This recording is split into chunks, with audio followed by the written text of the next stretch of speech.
What's going on, everyone? It's Rollin with Rollin's Amazing Photography here, and as many of you know, I love doing bird photography and I'm pretty good at it, I suppose.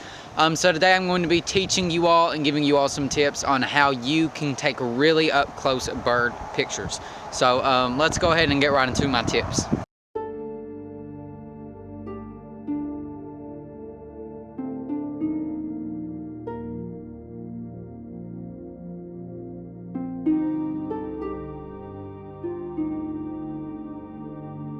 So one of my first tips, which is at the same time one of the most important, if not the most important tip, is that you need to blend in with your surroundings. If I'm out here and I'm in bright orange and bright blue and I don't know, red, these birds, I mean, they are very familiar with the area, obviously much more familiar than any human could ever be. So you are going to stand out to them like a pickle on a tomato salad. I don't know what that means, but I mean, I feel like that would stand out. So you have got to blend in with your surroundings, and assuming that if you're doing bird photography, the most likely place that you're going to be is in the woods or in the forest or in a jungle. So it's probably going to be best for you to be wearing camouflage like I'm wearing right now. There's all kinds of accessories that you can get with camo. I'm wearing camo gloves, I'm wearing a camo hat, I'm wearing a camo shirt, and under this I have on a camo long sleeve shirt. I've also got on camo boots right now. You can't see that. I am wearing black pants. Black blends in pretty well when you're in a forest with trees and stuff. That's not gonna like really make you stand out or anything if you're wearing black. That's pretty okay. But they also make camo pants, obviously. If you're going to be out in the cold for long periods of time and just kind of sitting around or walking around, they have camo jackets, they have camo blankets. There's pretty much an endless amount of possibilities that you can get in camo. So, I mean, you just got to kind of check out around your area to see what you can find that's going to blend in. If you're out and you're in the Arctic or you're somewhere where there's a lot of snow, there's also like white camouflage that you can wear. I know they make things like that. If you're in a city and there's a lot of people, I would just pretty much dress how you normally dress, because if you're in the city, birds are already familiar with and used to people. So, I mean, there's not really any kind of blending in with your surroundings that you have to do. But I cannot stress to you enough that it's important to look like your environment and what you are around. Because if I'm out here and I'm in bright blue, they're going to fly away faster than I can say, yeehaw. So, yeah, let's go ahead and get into my next tip.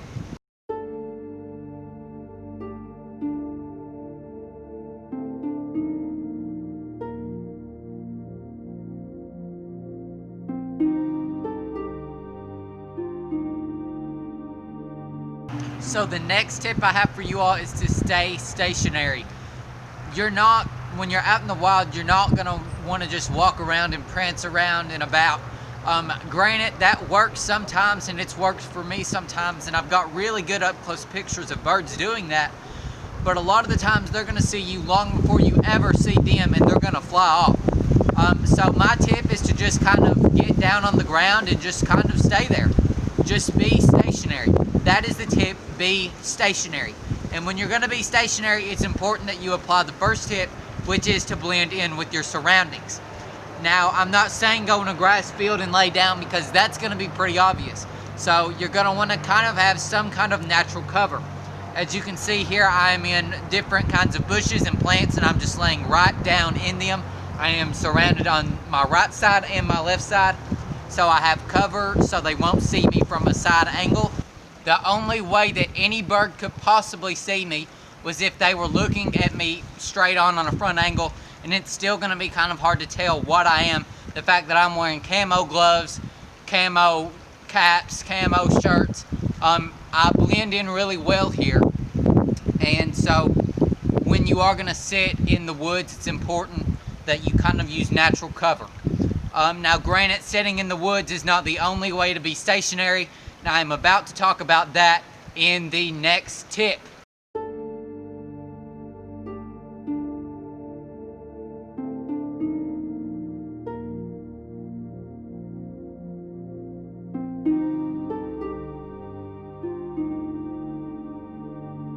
Before I get into the last and final tip on how to get really good pictures of birds up close, I want to thank today's sponsor, which is me. Yeah, that's right. Today's video is sponsored by me.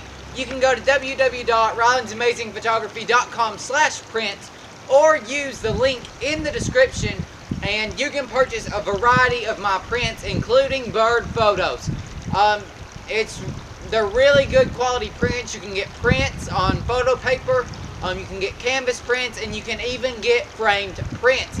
It helps me out a lot when you go there and you purchase a print, and that means a lot to me when you hang my work on your wall. You can use the promo code SNOW from now up until Christmas to get 10% off of your order. So hurry and go buy a print. Yeah, shout out to me for sponsoring today's video.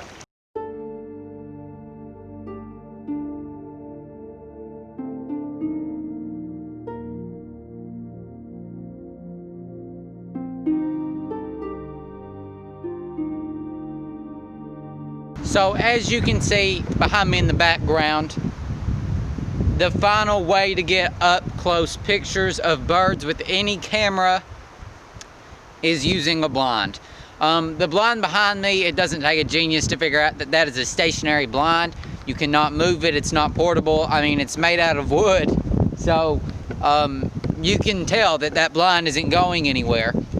I have a variety of blinds that I use to get up close and personal with birds and get really good shots of them. This is my main blind that I use the most often. It works really well for me, and birds they love this area back in here, and I have gotten some of my best photos out of that blind. There are also portable blinds that you can use, which means you can pack them up and move them anywhere that you want. I also have one of those, and a good thing about those types of blinds is that they're actually camouflaged, which means they've got camo all around them, so you can pretty much set them anywhere that you want. And that's really great because you can take it anywhere, and it blends in, so birds aren't really going to be scared of it. They might be a little skittish at first, but once you're there for an hour or two, they're going to totally be used to it, and it's going to work just like a charm. Something that is important to note, when you are going to use a blind, you're not necessarily going to want to dress in all camo. You are going to want to blend in with the inside of the blind. The inside of this blind varies. It has different colors inside of it, which mainly consist of black and brown. So anytime I'm in that blind, I try to wear dark colored clothing, either really dark brown or black, to blend in with the inside of the blind. So you're not going to want to wear camo, because camo in that particular circumstance would make you stand out more than wearing black clothing would, because you're going to have camo on top of black, which is going to be fairly obvious. And even though birds are animals, they're smart enough to figure out that that's not normal. So it's really important to blend into your surroundings at any time, but especially when you're inside of a blind, that the color isn't going to be camouflaged.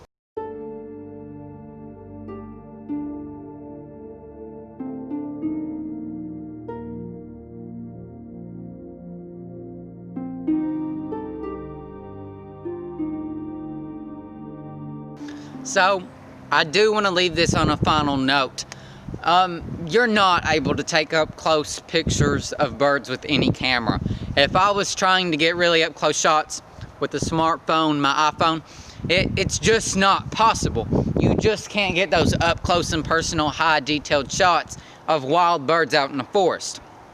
And granted, you're not going to be able to use the kind of lens that I'm filming this video on either. An 18-55 is a wide-angled lens. It's meant to get the entire scene into focus and to show what's up close and personal, not what can be farther away. So, while you can take up close pictures of birds with any real camera, any DSLR, any mirrorless camera, it's important to have a good-sized lens to go along with that camera. If you're going to want really up-close pictures of birds, I'm going to at least recommend having a 200mm lens. You could get by with a 70 to 200mm lens taking bird photos. While it might not be as close up and personal as having a 200 to 500mm lens, or a 500mm or 600mm, or if you've got a lot of money, an 800mm, but it will still get the job done. And if you're using the techniques that I just shared with you all properly, you can get really good bird photos. So that is definitely something that you're going to want to keep in mind. You can't just go outside with your 18-55mm kit lens and get super up close bird pictures. I want to thank you all so much for watching today's video. Don't forget to go and check out my print store. The link is below in the description. Prints start as low as $15 and you can get 10% off of that if you use the promo code SNOW. Today's video was really good. I really enjoyed sharing with you all some really good techniques that I use when I take photos of birds. It's not easy. Don't expect to go out the very first time and apply all of these techniques and immediately have success. It takes a lot of practice, it takes a lot of work, and it takes a lot of time to get a really good bird photo up close and personal with the subject. I wish you all the best of luck when you go out and try these techniques and apply them at home, on vacation, wherever you are at. If this video helped you and if you enjoyed the entertainment, definitely make sure to go down below and like the video. While you're down there, go ahead and subscribe and hit the notification bell as well. I'm on the road to 1K and it would help me out a whole lot if you would do that. I mean, you've watched this far through the video. Why not do that for me? I hope you all have a really wonderful Christmas. This is my last video before Christmas. On New Year's Day, you can expect a 2020 bloopers video coming out from me. Those are my favorite videos to make, and they're really funny, and I really enjoy doing them. So definitely make sure to stay tuned for that. Once again, thank you all so much for watching today's video, and I hope you guys have an amazing day.